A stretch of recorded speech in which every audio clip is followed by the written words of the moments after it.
Swastiastu, salam nama budaya, salam kebajikan bagi kita semua, dan salam harmoni. Perkenalkan nama saya Komang Doniati dengan NIM 23 1103 1171. Nah, kali ini saya akan membahas soal-soal dari UTS Agama Hindu, Rombel 42, dengan dosen pembimbing Iwayantika. Di sini soal yang pertama yaitu, dengan mengucapkan mantra yang benar dan berulang-ulang, akan membawa ketenangan pikiran. Jelaskan mengapa hal itu bisa terjadi. Nah, dengan pengucapan mantra yang berulang-ulang, pada dasarnya ketika kita mengucapkan suatu kombinasi kata yang ampuh secara berulang-ulang akan membuat pikiran kita menjadi lebih terbuka. Dengan pengucapan yang benar, maka akan membuat hormon-hormon dalam tubuh menjadi rileks dan terkendali. Memfokuskan terhadap kata demi kata yang diucapkan membuat pikiran kita akan terhipnotis dan tercipta ketenangan dalam batin. Untuk soal yang kedua, Tuhan dalam agama Hindu disebut sebagai Brahma atau Sang Yang Widi. Selain itu, pada dasarnya, ketuhanan dalam agama Hindu percaya pada Tuhan Yang Esa, tapi sistem ketuhanannya terkoordinasi dalam konsep ketuhanan Trimurti. Tuhan adalah kebenaran, Tuhan ada di mana-mana. Jangan pernah bersandar pada ketidakbenaran dalam keadaan apapun. Jika mengikuti jalan ketidakbenaran, maka kita tidak akan dapat mengembangkan kasih. Maka dari itu, kembangkanlah kasih sepanjang waktu. Nah, untuk contohnya sendiri, mengembangkan kasih dengan mengikuti jalan kebenaran itu ada banyak cara. Contohnya, dalam kehidupan sehari-hari bisa kita lihat dengan memberikan, melakukan, atau memikirkan suatu tersebut. Contoh, memberikan kasih sayang kepada anak yang sudah bisa bersembahyang. Nah, orang tua di sini perannya itu bisa memuji si anak agar nanti kelak kemudian anak akan dapat mengikuti jalan kebenaran seperti itu. Eh, Memuji itu merupakan suatu bentuk kasih sayang dari orang tua kepada si anak. Untuk soal yang ketiga, berikan contoh pengalaman hidup yang pernah kamu alami yang ada hubungannya dengan renungan berikut ini. Apapun perbuatan yang kau lakukan, engkau akan menuai hasil yang sepadan. Maka dari itu, engkau harus mengembangkan moralitas dan meresapi nilai-nilai kemanusiaan. Ketika makanan menjadi basi, tidak ada gunanya menyimpan makanan tersebut karena ia akan menjadi semakin basi. Engkau mungkin saja bisa menyembunyikan dosamu dari masyarakat, namun engkau tidak akan dapat menyembunyikan apapun dari Tuhan. Nah, di sini saya bisa memberikan contoh pengalaman hidup, yaitu ada di suatu ketika rekan sekelompok saya tidak pernah menanggapi atau membantu tugas proyek kelompok. Alhasil ia menuai hasil sepadan, yaitu ketika dosen atau guru memberikan pertanyaan ke dia otomatis tidak mengerti. Belajar dari perbuatan sebelumnya, ia mulai sadar dan ikut serta aktif dalam pengerjaan tugas kelompok dan hingga saat ini lebih aktif ketika berkomunikasi. Lalu soal keempat ada sebelum meditasi. Jelaskan masing-masing tahap berikut ini ya. Tahap 1, yaitu ada cuci muka, tangan, dan kaki. Ini merupakan tahap-tahapan untuk meditasi. Yang pertama ada tahap pertama, cuci muka, tangan, dan kaki.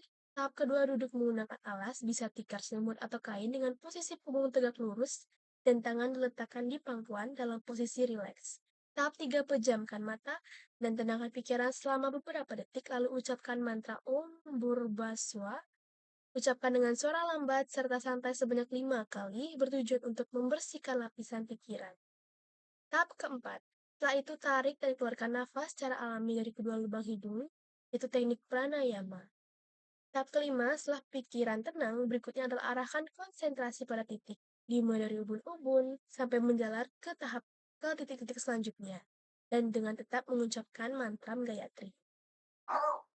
Lalu untuk soal yang kelima, yoga dan meditasi adalah salah satu cara untuk kita bisa mendapatkan ketenangan, jiwa, perasaan damai, dan bisa melepaskan kita dari rasa stres.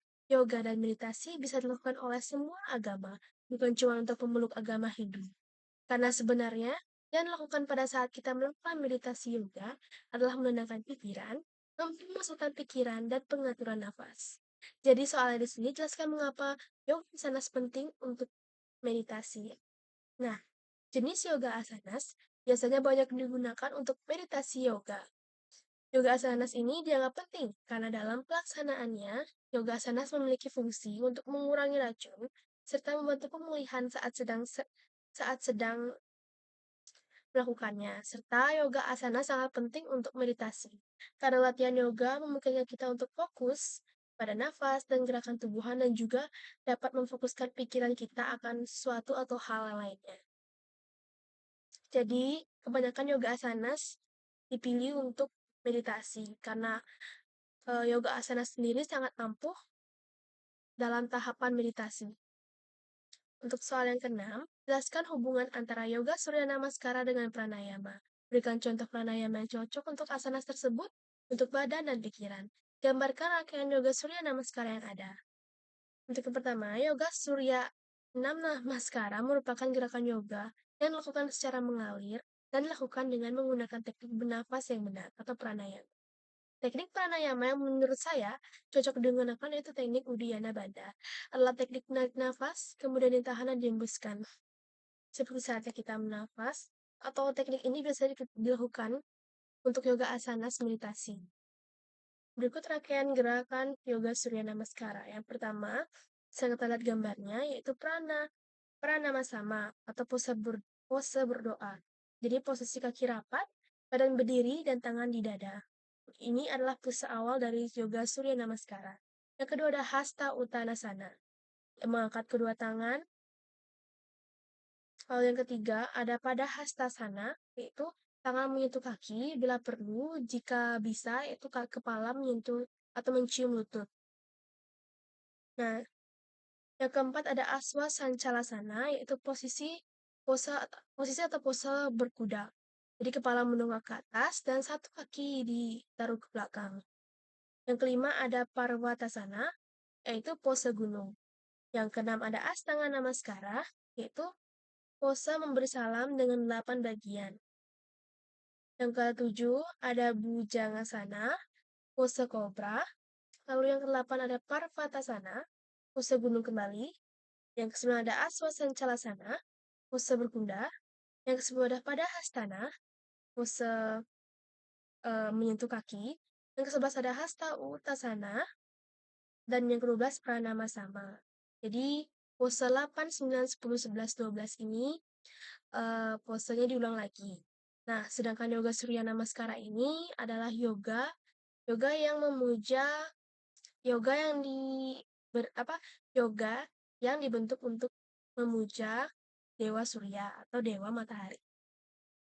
Nah, yang ketujuh ada soal yang ketujuh, ide Sang Widiwasa bersifat wiyapi wiyapake ada di mana-mana. Jelaskan bagaimana Anda dapat membuktikan bahwa Tuhan itu ada di mana-mana. Di dalam Lontar Buana Kosa 2:17 dinyatakan sebagai berikut. Suha Batara siwa wiyapa sira suksma, tan kenangan-angan kadiang ganing akasetan kagerita dening, mana muang indria. Terjemahannya, Tuhan dia di mana-mana, dia gaib, sukar dibayangkan bagaikan angkasa atau ether. Dia tak dapat ditangkap oleh akal maupun panca indera. Kutip dari Bantas, tahun 2000, halaman 25. Walaupun amat gaib, tetapi Tuhan hadir di mana-mana. Beliau bersifat wiyapa meresapi segalanya. Tiada suatu tempat pun yang beliau tiada tempati karena Tuhan memenuhi jagat raya ini. Tuhan berdasarkan sifatnya atau Tuhan ada di mana, kita bisa rasakan. Contoh Tuhan ada dalam sebagian manusia yaitu Atman dan Jiwatman. Tuhan Maha Tahu dan dapat dirasakan oleh sebagian makhluk hidup yang mungkin kaya. Untuk soal yang terakhir ada nomor 8, berikan contoh dalam kehidupan sehari-hari bagaimana mengembangkan kasih dengan mengikuti kebenaran dari hukum karma pala. Karena yang tadi memberikan kasih dengan mengikuti jalan kebenaran, dan sekarang adalah mengikuti kasih dengan mengikuti jalan kebenaran dari hukum karma pala. Hukum karma pala atau hukum sebab akibat. Dengan mengembangkan kasih contoh, kita menyayangi binatang nih, memberinya makan dan memberikan kasih sayang, maka akibatnya hewan tersebut akan atau kelak menolong kita jika kita dalam kesusahan. Contoh mungkin di film-film, ketika ada kebakaran atau ada maling, hewan itu akan menggonggong mencari bantuan. Nah, contoh lainnya bisa kita lihat, kita selalu memberikan kasih sayang terhadap keluarga, adik, atau kakak. Mungkin mereka nanti kelak akan di masa mendatang yang akan membantu kita jika kita dalam kesusahan, baik ekonomi maupun secara mental. Baik, itu saja dari saya. Terima kasih sudah menyimak. Jika ada salah kata atau mau dimaklumi, Om Santi Santi Santi Om.